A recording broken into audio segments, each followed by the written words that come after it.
ராமகிருஷ்ணா மருத்துவமனை சார்பில் மார்பக புற்றுநோய் குறித்து டிஜிட்டல் விழிப்புணர்வு பிரச்சாரம். கோவையில் உள்ள ஸ்ரீ ராமகிருஷ்ணா புற்றுநோய் சிகிச்சை மற்றும் ஆராய்ச்சி மையம் உலக மார்பக புற்றுநோய் விழிப்புணர்வு மாதத்தை முன்னிட்டு மக்கள் மத்தியில் மார்பக புற்றுநோய் குறித்து விழிப்புணர்வு ஏற்படுத்தும் வகையில் டிஜிட்டல் உறுதிமொழி பிரச்சாரத்தை ஆங்கிலம் மற்றும் தமிழ் ஆகிய இரு மொழிகளில் பிரத்யேக இணையதளம் மூலம் SRIOR தொடங்கியுள்ளது. இந்த பிரச்சாரத்தின் அறிமுக நிகழ்வு ஸ்ரீ ராமகிருஷ்ணா மருத்துவமனை ஆடிட்டோரியத்தில் நடைபெற்றது. இந்நிகழ்வில் SNR சன்ஸ் அறக்கட்டளையின் இணை நிர்வாக அறங்காவலர் சுந்தர், SNR சன்ஸ் அறக்கட்டளையின் தலைமை இயக்க அதிகாரி சுவாதி ரோஹித், ஸ்ரீ ராமகிருஷ்ணா புற்றுநோய் சிகிச்சை மற்றும் ஆராய்ச்சி மையத்தின் இயக்குனர் டாக்டர் குகன் ஆகியோர் பங்கேற்றனர். இந்த டிஜிட்டல் உறுதிமொழி பிரச்சாரத்தை SNR சன்ஸ் அறக்கட்டளையின் இணை நிர்வாகம் அறங்காவலர் சுந்தர் முன்னிலையில் SNR சன்ஸ் அறக்கட்டளையின் தலைமை இயக்க அதிகாரி சுவாதி ரோஹித் தொடங்கி வைத்தார்.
ஆண்டு முழுவதும் ஒவ்வொரு வருடமும் அக்டோபர் மாதம் மார்பக புற்றுநோய் பற்றிய awareness month, breast cancer awareness month உலகம் முழுவதும் கொண்டாடுறோம்.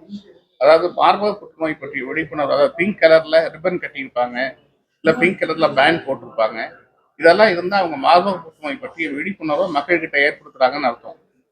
அந்த மாதிரி ஒவ்வொரு வருடமும் நம்ம ராமகிருஷ்ணா புற்றுநோய் சிகிச்சை ஆராய்ச்சி மையத்தின் சார்பில் ஒரு விழிப்புணர்வு நிகழ்ச்சி நடத்திட்டு வரோம். ஏன் இந்த விழிப்புணர்வு நடத்துறோம் அப்படின்னு பார்த்தீங்கன்னா, மார்பக புற்றுநோயுடைய எண்ணிக்கை ஆண்டாண்டுக்கு நகர்ப்புற பெண்களுக்கு அதிகமாகிட்டே இருக்கு.